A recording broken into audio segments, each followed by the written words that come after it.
रहीमन पानी राखिए, बिन पानी सब सून, पानी गए न उबरे, मोती मानस चून। नमस्कार मित्रों, कारवां भारत के एक और एपिसोड में आप सभी का बहुत बहुत स्वागत है। अभी अभी जो पंक्तियां मैंने कही वो रहीम द्वारा रचित एक दोहा है, जिसमें उन्होंने पानी का उपयोग प्रतीकात्मक तौर पे भिन्न भिन्न परिस्थितियों के लिए किया है। पर आज के इस ब्लॉग में हम बात करेंगे कि पानी की आवश्यकता को हम अपनी मोटर होम लाइफ में किस प्रकार से मैनेज करते हैं, स्टोर करते हैं, यूटिलाइज करते हैं और डिस्पोज करते हैं।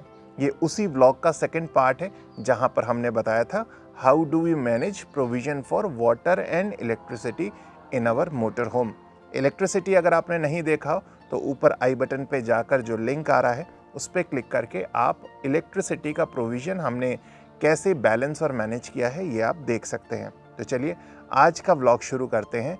How do we manage water provision in our motor home life.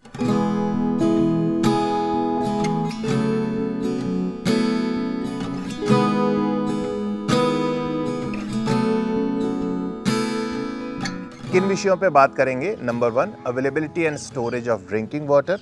Number 2, availability and storage of normal water.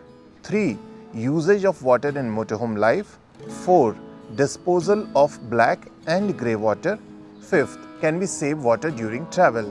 इसके अतिरिक्त व्लॉग के अंत में हम आपको वाटर और इलेक्ट्रिसिटी मैनेजमेंट से जुड़ी हुई कुछ टिप्स देने का भी प्रयास करेंगे। तो चलिए शुरू करते हैं। How do we manage water in our motor home.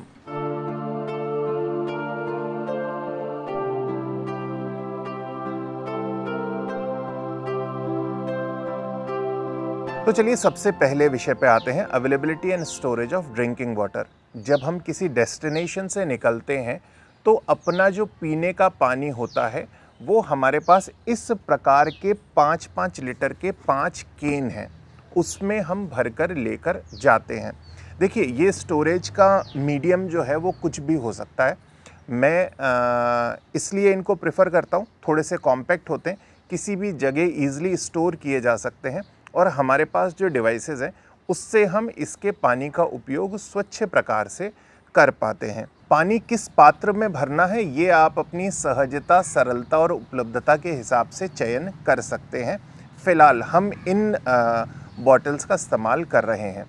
अब मेन प्रश्न ये आता है कि हम पानी को स्वच्छ पिएं, ऐसा सुनिश्चित कैसे करें, क्योंकि पानी जैसे जैसे बदलता है आपके स्वास्थ्य पे अनुकूल और प्रतिकूल जो प्रभाव है वो डालता है। 2 विकल्प हैं आपके पास। एक, वो जो हम अपनाते हैं, हम क्या करते हैं कि जब भी घर से निकले तब तो हमने स्वच्छ पानी एक बार भर लिया, पर आगे आगे जैसे जैसे बढ़ते जाते हैं और अनआइडेंटिफाइड सोर्सेज से जब हम पानी लेते हैं तो उसको एक बड़े पात्र में गर्म करते हैं, पुनः ठंडा करने के बाद अपने इस 5-5 लीटर के केन्स में उसको भर लेते हैं।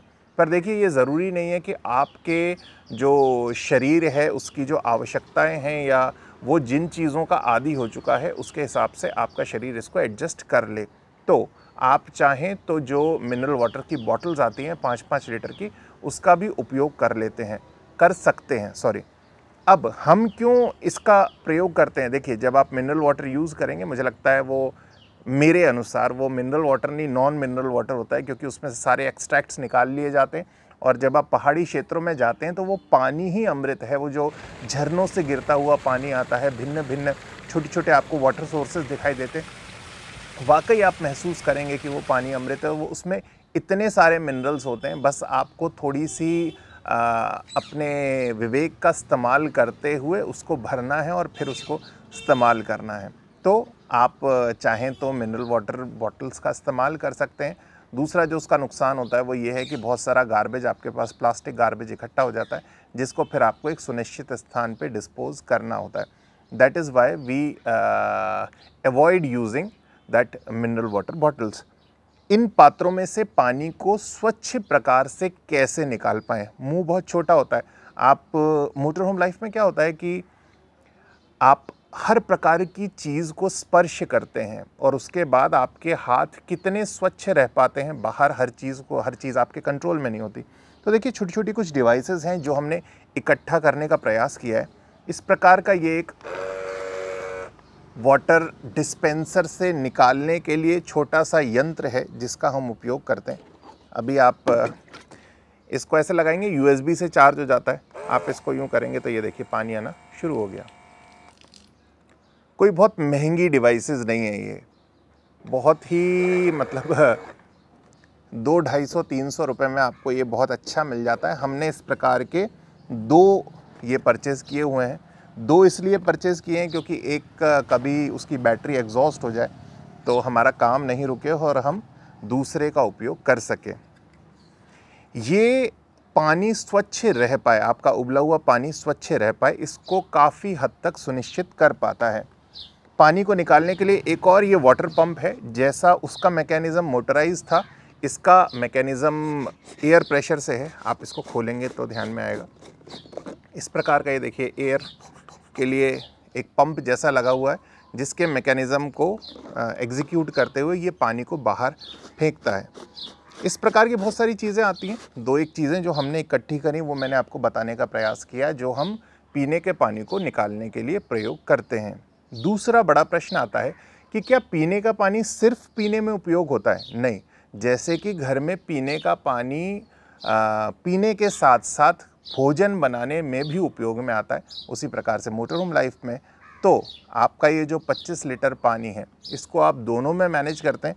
और ये जो 3 पंप हमने ख़रीद रखे हैं ये इसलिए लिए हैं कि हम इसको दोनों जगह अलग अलग प्रकार से व्यवस्थित करके मैनेज कर पाएँ। निश्चित तौर पे आपको लग रहा होगा कि एक वाटर फिल्टर छोटा अपनी मोटर होम में इंस्टॉल कराया जा सकता है। I agree. देखिए क्या होता है, जब भी आप कोई सेटअप बनाते हैं तो धीरे धीरे आप उसमें कुछ प्रोविजंस जो आपको R&D करने के बाद लगता है वो ऐड ऑन करते जाते हैं। हमने अभी नहीं किया है, वो भी एक बहुत अच्छा विकल्प है। हम जो अभी कर रहे हैं उससे भी हम सेटिस्फाइड हैं। और इस प्रकार के n नंबर ऑफ ऑप्शंस आपके पास हैं जिसका उपयोग करते हुए आप पीने के पानी की उपलब्धता, स्वच्छता और उपयोगिता तीनों को बहुत अच्छे से मैनेज कर सकते हैं, बैलेंस कर सकते हैं।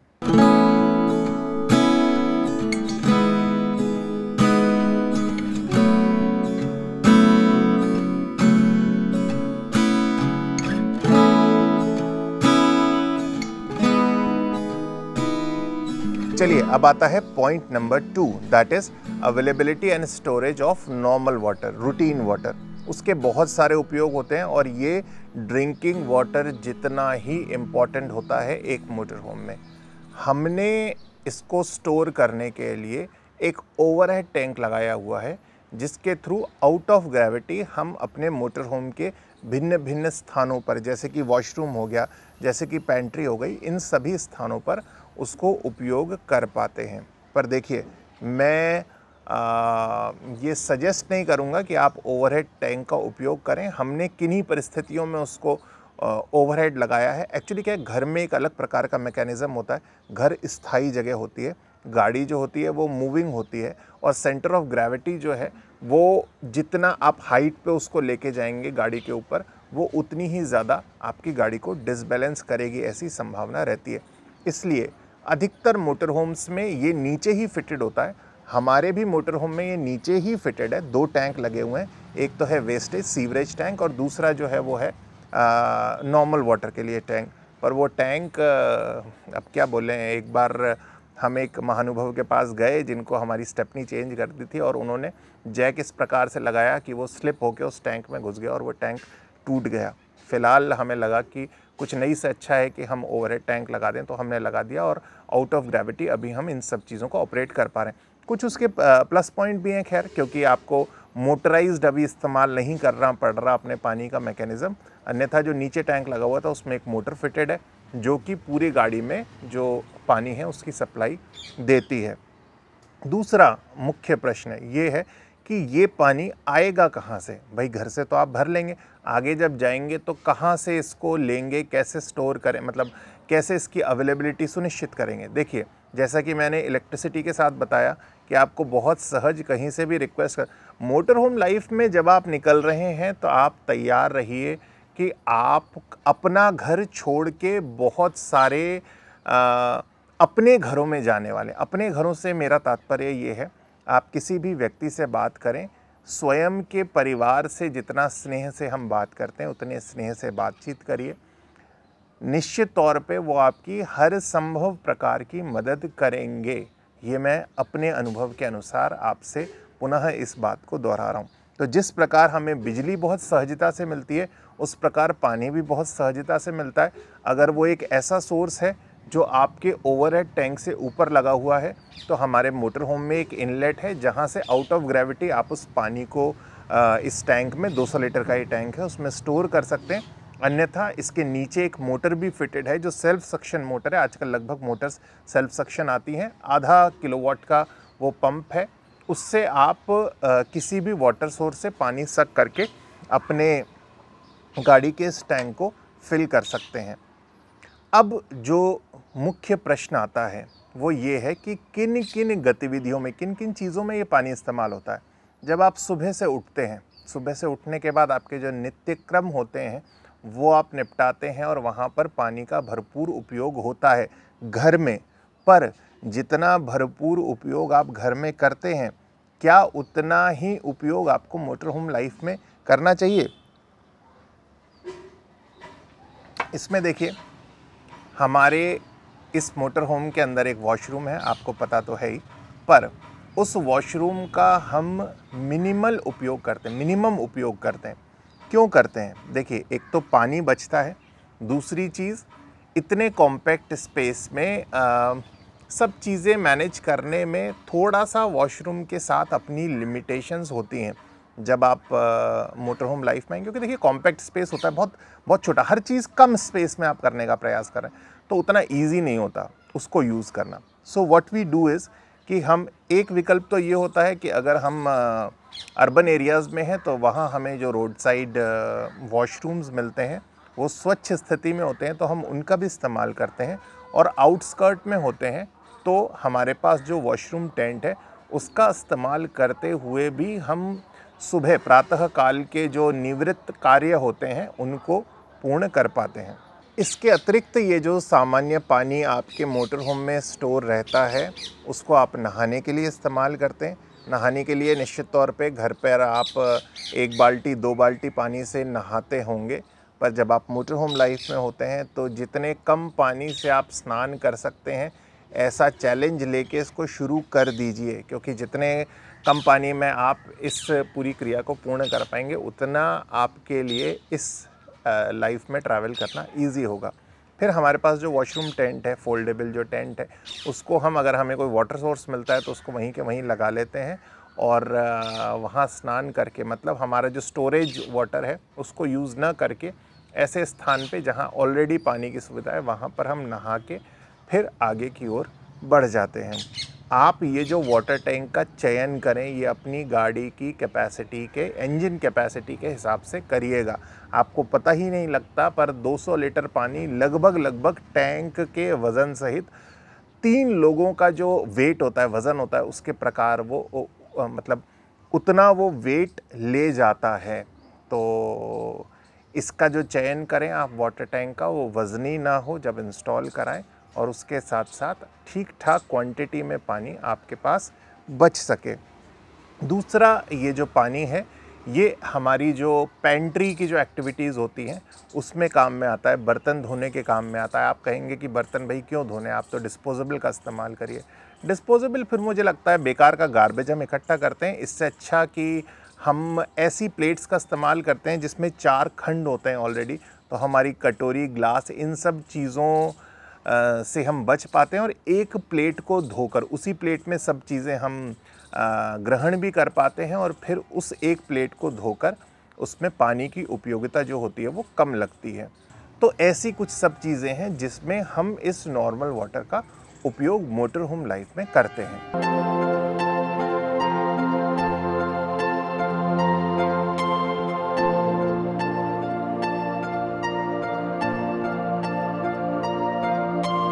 Topic number 3, disposal of black and grey water.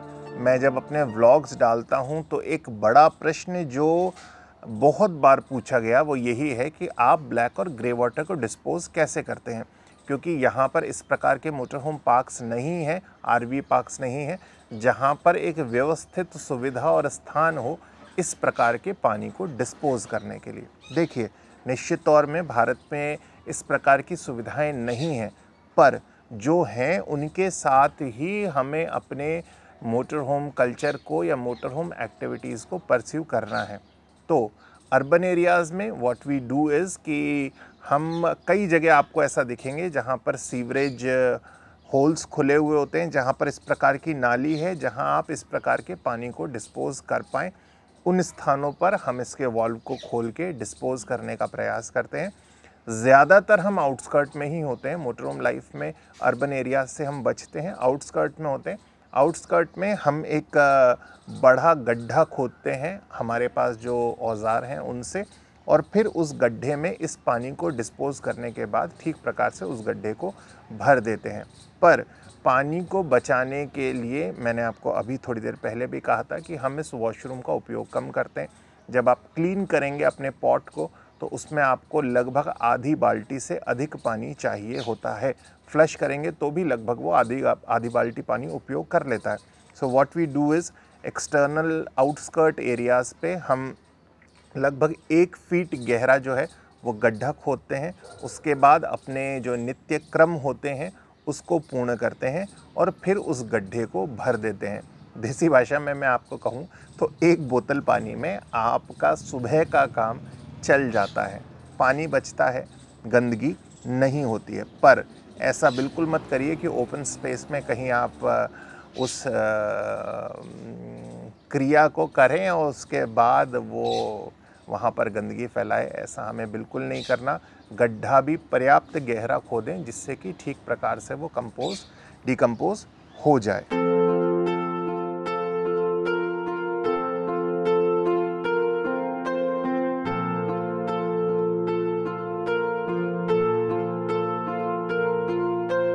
एक इम्पॉर्टेंट प्रश्न, can we save water during travel? क्या हम यात्रा के दौरान पानी बचा सकते हैं? निश्चित तौर पे हमें पानी बचाना ही है। पानी बचाएंगे तो ही आप अपनी लंबी यात्राओं को सहज रूप से पूर्ण कर पाएंगे।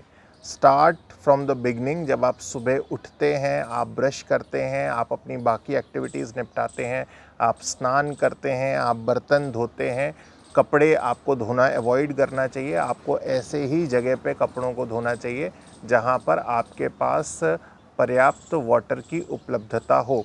ओवरहेड टैंक का उपयोग हम कभी भी कपड़े धोने के लिए नहीं करते हैं। आप चाहें तो कर सकते हैं, ऐसी कोई बाध्यता नहीं है कि ये करना ही नहीं है, थंब रूल नहीं है। मैं तो अपने अनुभव से बता रहा हूँ कि कपड़े धोने के लिए हम ओवरहेड टैंक में जो पानी होता है उसका उपयोग नहीं करते हैं।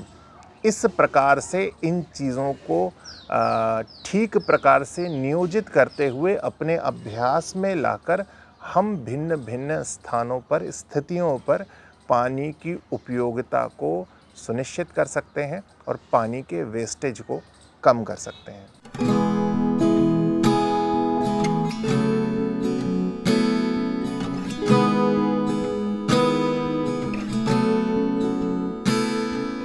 तो चलिए इस व्लॉग के अंत में इलेक्ट्रिसिटी और वाटर यूजेज से जुड़ी हुई कुछ टिप्स मैं आपके साथ शेयर कर रहा हूँ, क्योंकि हमने सबसे पहला व्लॉग इलेक्ट्रिसिटी का बनाया था, इस पार्ट का। इलेक्ट्रिसिटी में देखिए, जब आप एक्सटर्नल इनपुट लेते हैं तो आप ध्यान रखिए कि उसका पॉजिटिव में लगे, न्यूट्रल में लगे। ऐसा मेरे साथ हो चुका है कि उसको हमने वाइसा वर्सा लगा दिया। कई बार वो प्लग चेंज हो जाता है, या कई बार ऐसा स्थान होता है जहाँ से हमारे पास प्लग का इनपुट नहीं होता, तो कोई भी तार लेफ़्ट राइट रेड ब्लैक पे लग जाता है, ब्लैक रेड में लग जाता है और आपकी गाड़ी में करंट आ सकता है। तो माइंड इट, क्योंकि घर में तो लाइन फिक्स होती है, इसलिए इस प्रकार के अर्थिंग की कोई प्रॉब्लम नहीं आती, पर यहाँ पर आपकी गाड़ी में करंट आ सकता है अगर न्यूट्रल में नहीं है और फेज़ में नहीं है।